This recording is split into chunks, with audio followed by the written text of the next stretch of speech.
진심이냐? 방금 그 말 진심이냐고. 나 진심이야. 그러니까 이제 그만 포기해. 포기? 야, 세상에 자식을 포기하는 부모가 어딨어. 아들아, 도대체 왜 집을 나가겠다는 거야? 응? 나 더 이상 이렇게 못 살아. 나 아빠 때문에 집에 있으면 숨이 막혀갖고 막 죽을 것 같고 그렇다고. 야, 너도 사실 잘한 거 없잖아.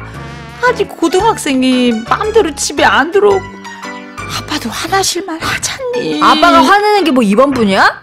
아빠는 맨날 나만 보면 일찍 들어와라, 공부해라, 뭐해라, 내 폰도 막 마음대로 아빠 마음대로 정지시켜버렸잖아. 아 진짜 열받아. 그래. 아빠도 잘한 거 없어. 근데 아들, 그래도 자취 그거 안 된다. 엄마랑 같이 집에 들어가서 아빠랑 얘기 좀 잘해보자. 됐어. 아빠는 안 변해. 우리 아빠가 변할 사람이 아니잖아. 아무튼 나는 이제 할 말 없으니까 갈게요. 나 잡지 마요. 아들아, 추운 데서 자지 말고 필요한 거 있으면 연락해라. 엄마가 또 연락할게. 알겠지? 오늘의 마지막 사연, 익명 요청하신 분의 고민입니다. 고등학교 2학년 아들, 아빠와의 갈등이 심해요. 4309님, 오늘 호선엄마 많이 힘드시겠어요? 힘들어요. 숙님, 아이고, 이번 사연도 만만치 않네요. 그렇습니다. 여러분이 또 함께 머리를 맞대주시고 지혜를 맞대주세요. 자세히 소개합니다.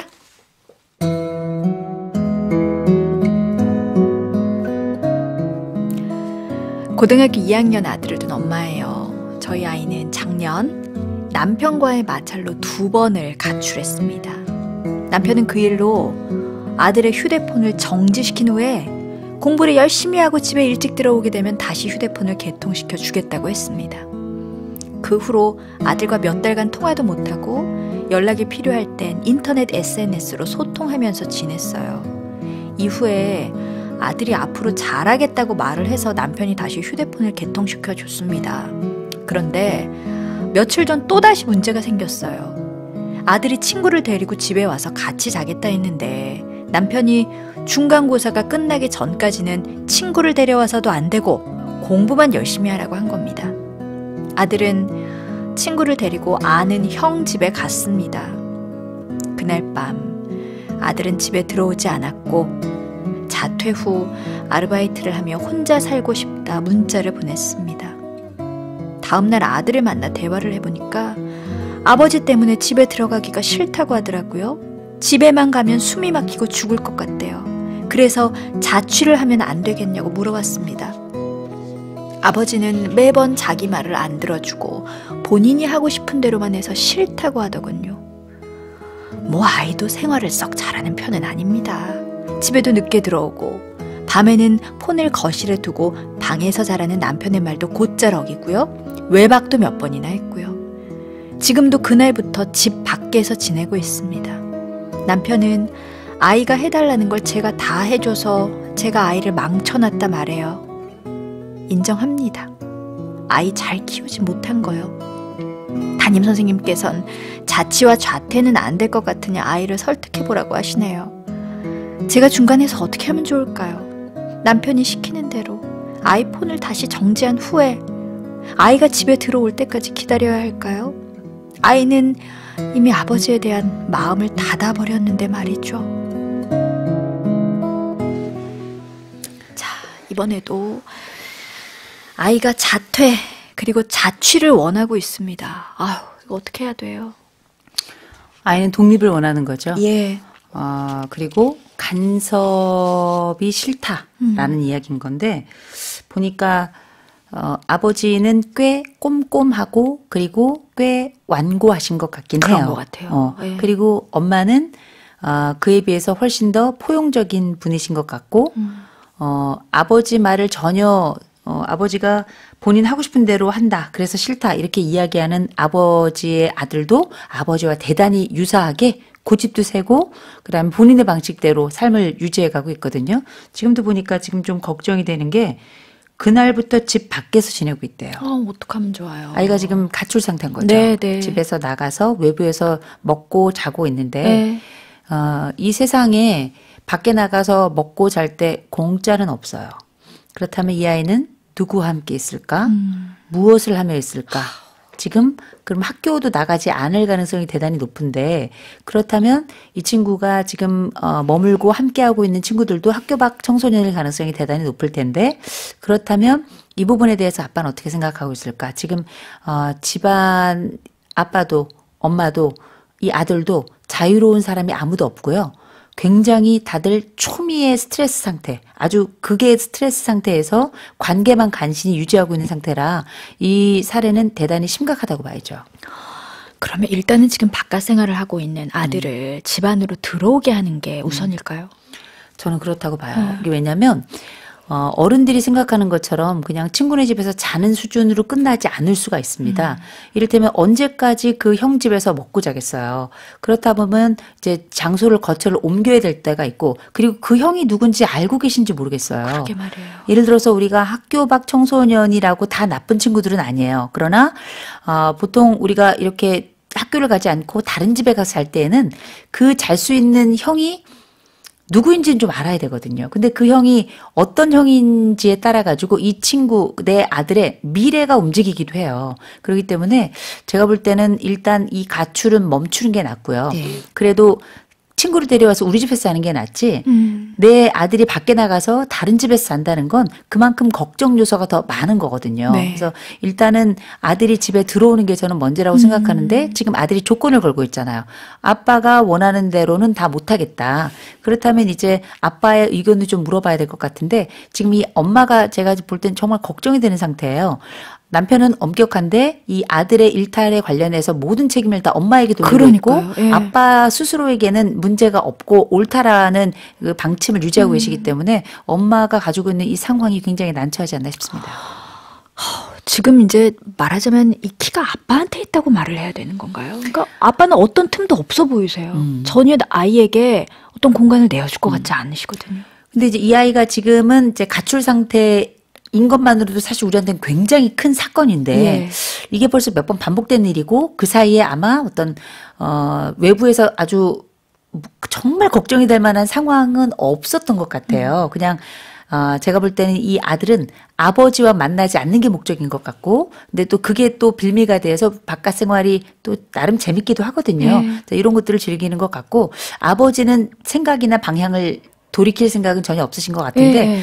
제가 볼 때는 이 생활이 길어지면 문제가 생길 수밖에 없고요. 그때 가서 가족 간의 조율을 한다는 건 이미 약간 사후약방문인 경우가 많기 때문에 제가 볼 때는 지금이 좀 조율을 해야 될 때가 아닌가. 지금 위기 상황이라고 생각하니까 엄마가 사연을 보내신 거거든요. 그런 것 같아요. 김인호님 어렵네요. 아빠를 좋아하는 아들은 없다고 누가 그러던데 하셨는데 다 그런가요? 다 그렇지만은 않을 거 아니에요. 아빠랑 살짝 갈등이 있는 경우는 다들 있긴 있는데요. 네. 그거는 뭐 인간적 갈등일 수도 있는 건데 이 아빠랑 갈등이라고 하는 건 일종의 성장 과정에서 굉장히 자연스러운 현상이라 아빠를 좋아하는 그러니까 좋아하지만 사실은 또 다른 감정도 같이 있는 이런 경우가 많죠. 예.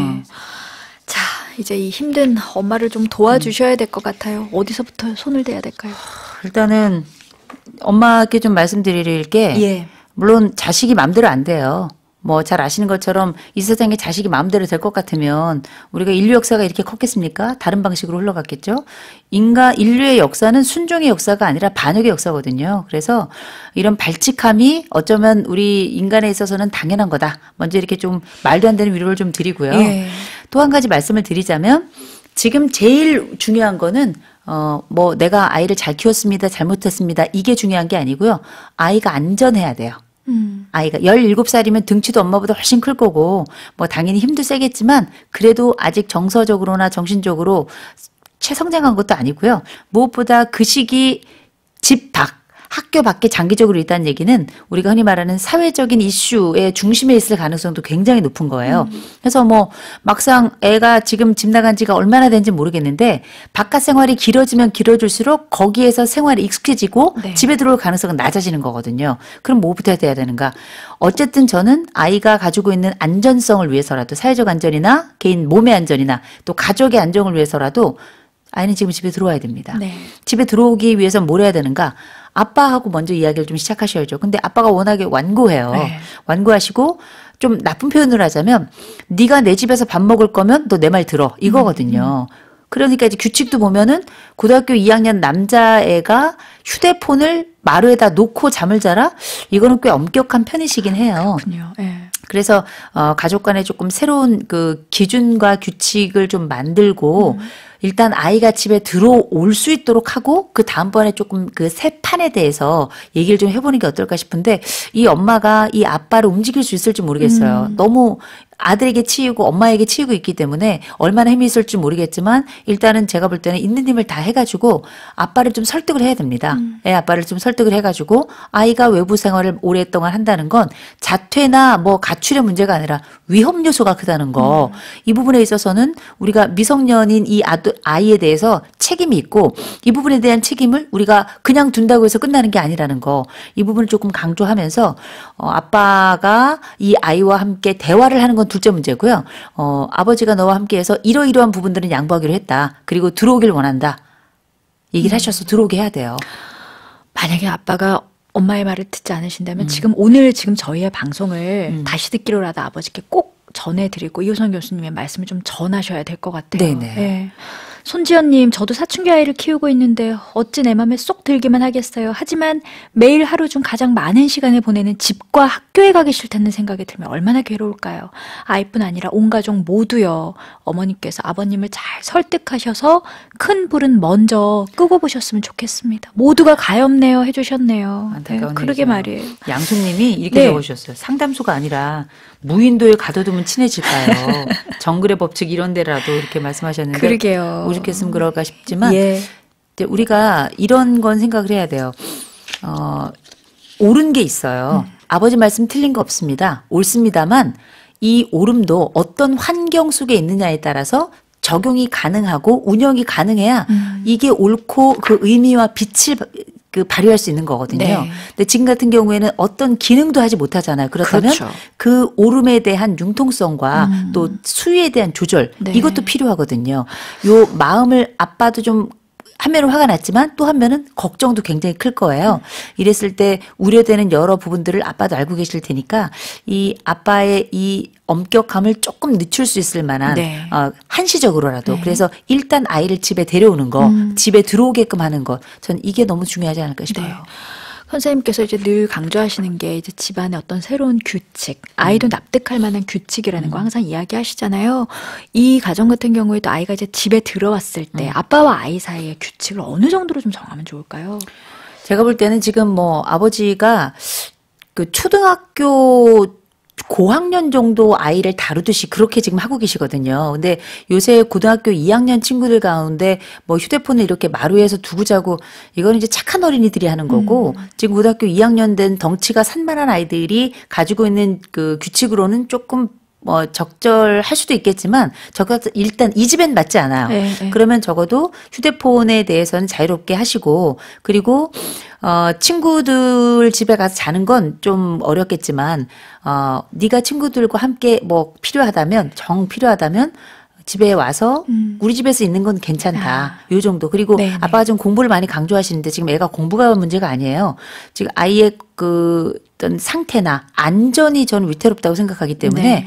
이런 부분은 모든 부분을 다 차치하고 아이의 안전 먼저 확보하는 것. 네. 그걸 최 1순위로 하고 2순위로 그다음에 뭐 이를테면 뭐 공부는 최후고요.